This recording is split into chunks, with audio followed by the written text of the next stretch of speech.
Ziarah, cerpen Sani Bekuncoro, narator Aryani Wahyu. Apakah yang akan kita temukan pada sebuah ziarah? Pada masa kecilku dulu, nenek selalu mengunjungi beberapa makam pada sebuah bulan tertentu. Makam-makam itu terbuat dari batu granit berbentuk tapal kuda dengan gundukan tanah berumput di bagian tengah. Bongpai, demikianlah bangunan makam itu disebut. Di bagian depan, semacam altar, terpasang batu nisan terbuat dari marmer dengan tulisan Cina. Berbaris menurun aksara itu. Tak kupahami satu huruf pun. Bagiku huruf itu lebih serupa potongan garis yang tak lurus, melengkung indah dan saling bertautan membentuk kelompok-kelompok kecil yang membariskan diri sedemikian rupa. Itulah huruf kanji. Mereka leluhur kita, Makjo dan Kongjo. Begitu nenek memperkenalkan dan membacakan nama itu satu persatu. Jemari keriputnya menelusuri tiap pahatan huruf. Kadang disertai dengan getar yang samar serta suara yang termangu lirih. Itu namaku, katanya kemudian ketika sampai pada barisan huruf paling bawah. Huruf itu berwarna merah sementara huruf lain berwarna emas. Mengapa huruf nenek berbeda warna? Tanyaku. Sebagai pertanda bahwa pemilik nama itu masih hidup. Nanti suatu kali mereka akan mengubah warna namaku serupa yang lain. Bila saatnya tiba, jawab nenek dengan nada makin melembut di akhir kalimat.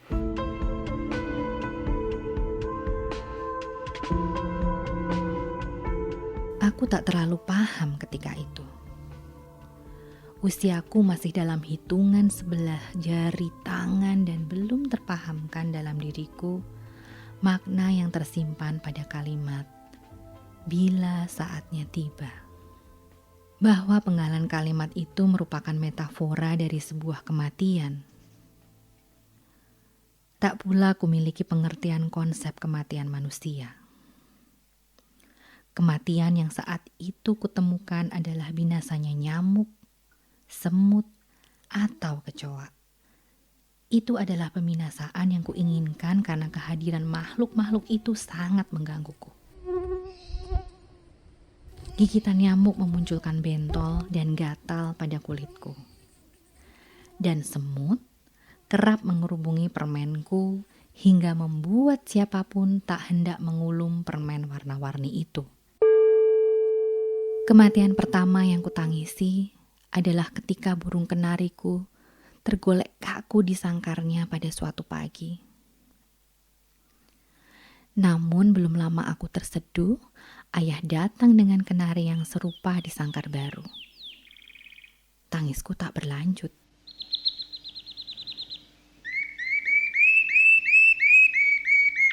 Kenari baru itu mementahkan rasa kehilangan yang sempat mengalirkanku pada sebuah kematian. Maka tak kupahami arti melirihnya suara nenek ketika mengatakan sebuah waktu yang akan tiba baginya.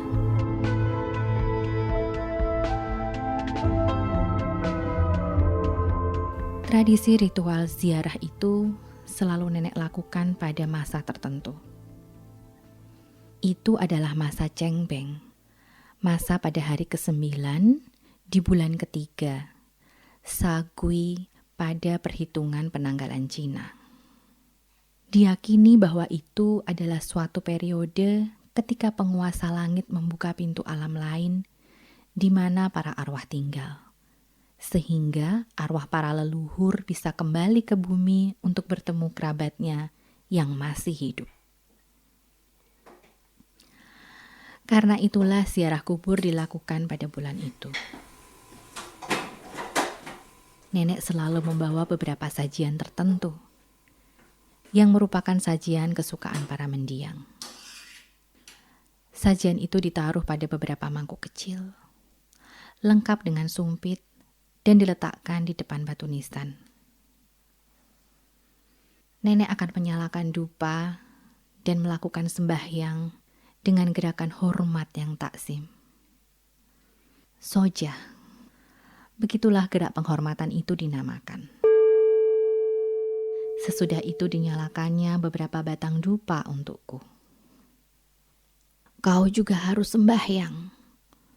Perkenalkan dirimu pada para leluhur kita. Katanya sembari mengarahkan tangan kecilku menggerakkan dupa, berupa ayunan kecil mengarah ke atas. Mak Jong dan Kong Jo, ini aku datang. Bisik nenek memintaku untuk mengikuti ucapannya. Berilah aku berkat, bantulah membuka pintu rezeki untukku. Kulakukan semua sesuai tuntunan walau sesungguhnya tidak kutemukan apapun dalam ritual itu. Tidak kurasakan kesinambungan ingatan, apalagi perasaan terhadap leluhur yang berada dalam makam-makam besar nan bersih, bernisan batu marmer itu. Ku tahu sosok mereka melalui foto-foto hitam putih yang telah pudar warna. Tak kurasakan keterkaitan perasaanku dengan mereka, melainkan kesinambungan garis darah semata-mata.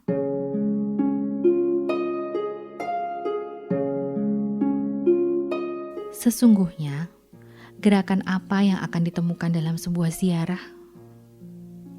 Selama sekian tahun kulakukan tradisi itu tanpa kutemukan jawab apapun.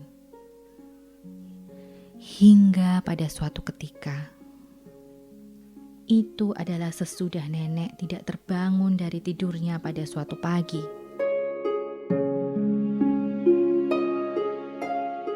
Nenek selalu mengatakan bahwa beliau akan berangkat pada suatu pagi. Baginya, itu adalah waktu keberangkatan yang terbaik.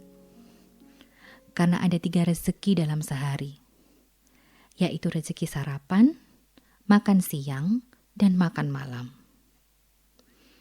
Dengan berangkat dini hari sebelum masa sarapan, artinya nenek meninggalkan seluruh keutuhan rezeki pada pewarisnya tanpa merenggut satu bagian pun. Demikianlah filosofi waktu kematian yang diyakini nenek dan dipercayanya dengan sungguh.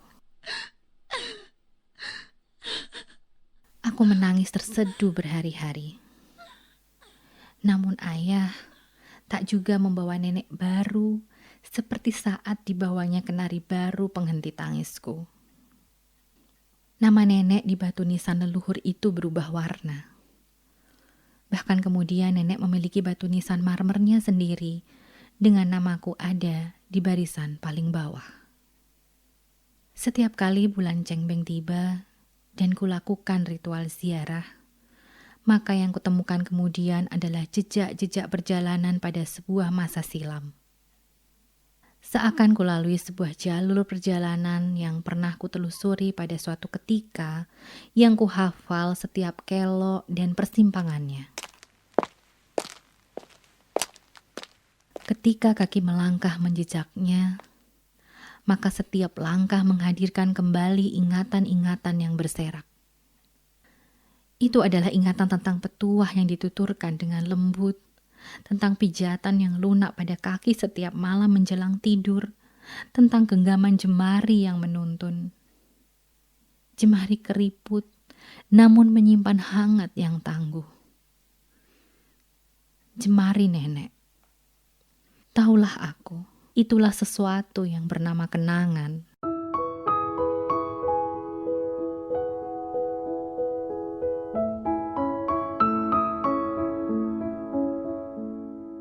Kenangan yang setiap kali menempatkan aku pada suatu ketika, pada sebuah masa yang telah silam dan hendak kujelajahi sampai pada sudut-sudut terjauhnya.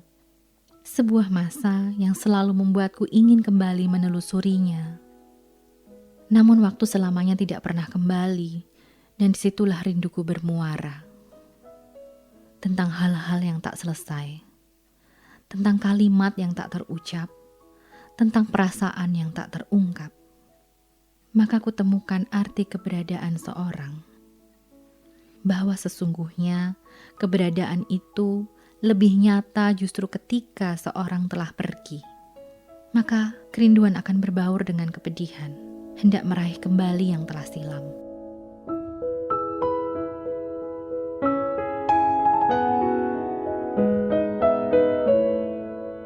Mengusap nisan marmer itu menelusuri lekuk huruf nama nenek, serupa menelusuri tonjolan urat pada jemarinya yang keriput. Kutemukan kembali rasa hangat yang menenangkan, bahwa seolah nenek sedang berada di sisiku. Dulu sekali di masa kecilku, setiap kali ketika aku harus buang air di tengah malam, maka nenek akan berjaga di depan pintu kamar mandi yang sedikit terbuka. Dia akan bersenandung sembarang lagu, sekedar untuk meyakinkanku bahwa dia ada dan tidak meninggalkanku. Rasa itulah yang setiap kali menghampiriku kini, dalam setiap ziarahku kepadanya di bulan Cengbeng. Semacam rasa ditenangkan kembali karena beliau berada di dekatku. Sungguhkah nenek benar-benar kembali menghampiriku? Ataukah itu hanya sekedar romantisme jejak kenangan yang seakan ditelusuri ulang dalam sebuah ritual ziarah? Kutemukan jawabannya pada suatu ketika. Pernahkah berpikir tentang siapakah di antara kita yang akan pergi terlebih dahulu? Tanyaku suatu ketika pada seseorang yang kepadanya lah kusandarkan hatiku. Aku selalu ingin kita akan berangkat bersama, jawab kekasihku dengan sepenuh keyakinan. Tidak banyak hal yang terwujud sesuai keinginan. Bahkan pasangan seabadi Romeo Juliet pun harus bersimpang waktu. Itu karena Shakespeare tahu bagaimana harus mengabadikan kesedihan pembacanya. Romeo mengira Juliet sungguh mati dalam kematian sementaranya, dan Juliet melihat kematian Romeo yang sesungguhnya. Dengan persimpangan waktu, keduanya mati, meninggalkan rasa pilu menyayat hati penontonnya. Kenangan penonton justru makin melekat ketika Romeo dan Juliet masing-masing harus mengalami tragedi kematian pasangannya. Berharap saja bahwa sang pemilik hidup tidak sedang ingin mendramatisasi serupa itu saat memberangkatkan kita. Aku hanya mau meninggalkan, bukan sebaliknya. Maka aku akan berangkat terlebih dahulu, kataku.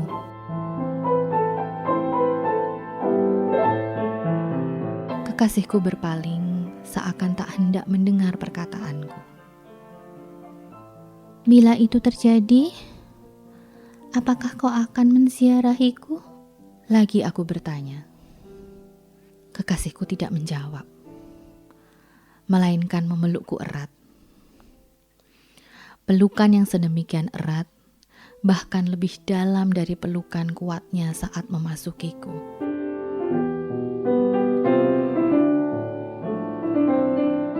Seerat itu pula dekapannya ketika aku berangkat pada sebuah pagi. Itu adalah sebuah hari yang begitu muda, ketika kabut masih melayang di depan pintu dan embun pagi belum mengering dari helai dedaunan. Sang penjemput itu telah menyambangiku, bahkan tanpa memberi kesempatan untuk mengucapkan salam pamit. Apakah aku sungguh ingin berangkat? Entahlah. Pelukan kekasihku masih menghangatkan dan menenteramkan, dan pula masih kuinginkan. Namun tak lagi kumiliki hak pilih, apalagi kemampuan untuk menghindar meski hanya sekedar penundaan. Maka berangkatlah aku.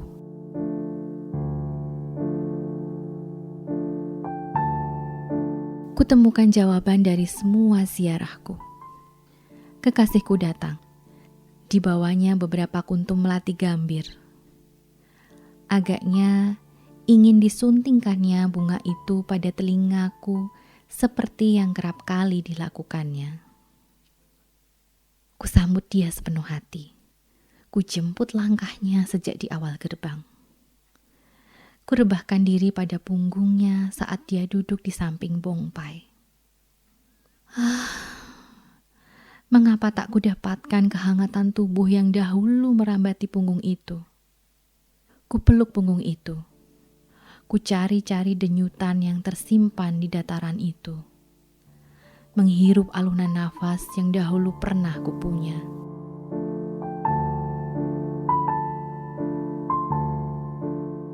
Lalu datang ingatan itu.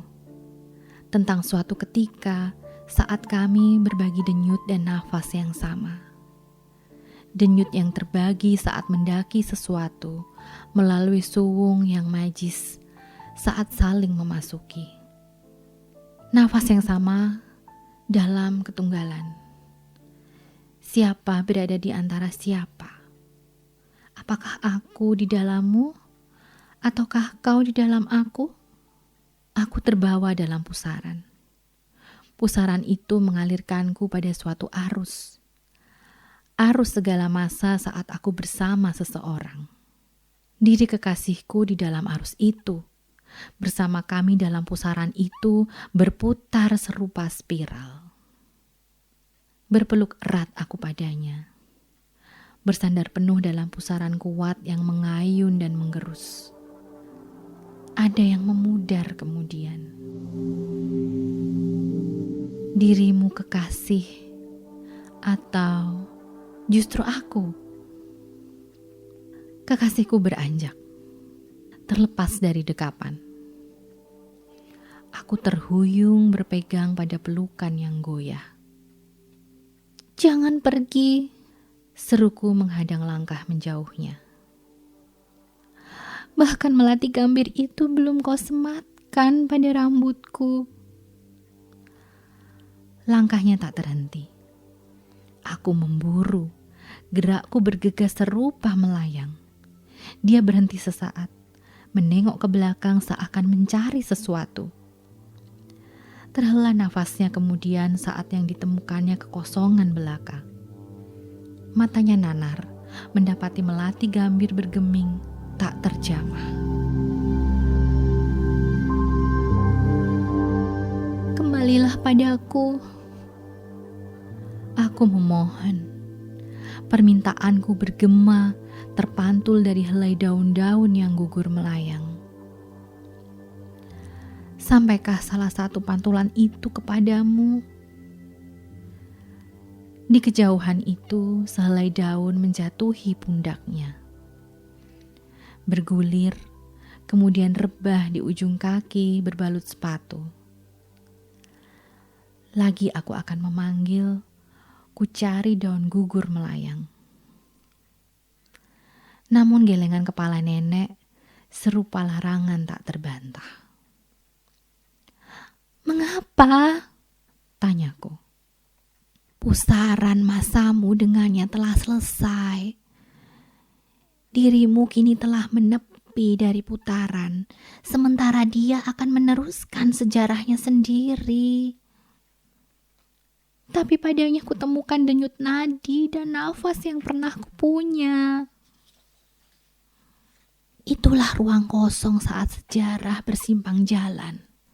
Tertemukan saat ziarah, meski tidak selalu. Itulah jawaban dari semua ziarahku. Adalah tidak kurasakan apapun pada ziarah Makjo dan Kongjo. Sementara ada yang tertinggal saat usai menziarahi nenek. Adalah karena tak kumiliki persilangan sejarah ataupun pertemuan masa diriku dengan mereka. Seperti yang terpahat dalam sejarah waktuku bersama nenek. Inilah yang ada padaku sekarang. Aku melintas dalam masa pinjaman di dalam hati kekasihku. Aku melayang, rebah di dalam benaknya sesaat lalu pada sebuah ziarah. Kekasihku memutar tubuh, melanjutkan langkah menjauhnya. Meninggalkan sehelai daun di ujung kaki, rebah terabaikan. Mataku terpejam menelusuri kehilanganku, sejauh lorong labirin setengah kekal. Ada suatu ketika sejarah bersama itu akan kembali. Nenek berbisik, lirih menyerupai desir angin yang melata di antara alang-alang. Suatu ketika, meski mungkin tak lagi utuh, bahkan terperangkap keasingan yang sayu. Namun, akankah aku rebah selamanya di dalam benak kekasihku sebagai penghuni tunggal, sama seperti kuhuni ruang hati nenek? Kusimpan pertanyaan itu. Barangkali akan kutemukan jawab pada ziarah selanjutnya. Tapi kekasih, akankah selalu tersedia ziarahmu bagiku?